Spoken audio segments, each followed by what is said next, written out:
మున్సిపాలిటీల్లో శివారు గ్రామాల విలీనం. గ్రేటర్ హైదరాబాద్ చుట్టూన్న ఔటర్ రింగ్ రోడ్డు పరిధిలోని 51 గ్రామాలను సమీప మున్సిపాలిటీల్లో విలీనం చేస్తూ రాష్ట్ర ప్రభుత్వం ఆర్డినెన్స్ జారీ చేసింది. గ్రేటర్ చుట్టూ ఉన్న రంగారెడ్డి, మేడ్చల్, మల్కాజ్గిరి, సంగారెడ్డి జిల్లాలోని పలు గ్రామాలను ఈ విలీనం జాబితాలో ఉన్నాయి. 3 జిల్లాల పరిధిలోని 13 మున్సిపాలిటీలో 51 గ్రామ పంచాయతీలను విలీనం చేస్తున్నట్లు ప్రభుత్వం పేర్కొంది. నిబంధనల ప్రకారం ఓఆర్ఆర్ వెలుపల ఉన్న గ్రామాలను విలీనం చేయకూడదు. కాగా విలీనం చేసిన ఆ గ్రామాలు, ప్రాంతాలు పట్టణీకరణ చెందుతుండటంతో విలీనం చేస్తున్నామని అందులో పేర్కొన్నారు. ఓఆర్ఆర్ వెలుపల ఉన్న ఇతర గ్రామాల ప్రజలు సైతం డిమాండ్ చేస్తే ఎలాంటి పరిస్థితులు ఉత్పన్నమవుతాయన్న అంశాలను అధికారులు పరిశీలించనున్నారు. అలాంటి డిమాండ్ వస్తే ఔటర్ బయట ఉన్న వాటిని మళ్లీ నగర పంచాయతీలుగా పరిగణించాలని భావిస్తున్నారు.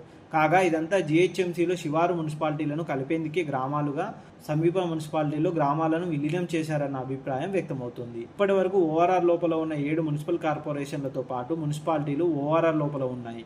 కొత్తగా విలీనం చేసిన గ్రామాలన్నీ 13 మున్సిపాలిటీ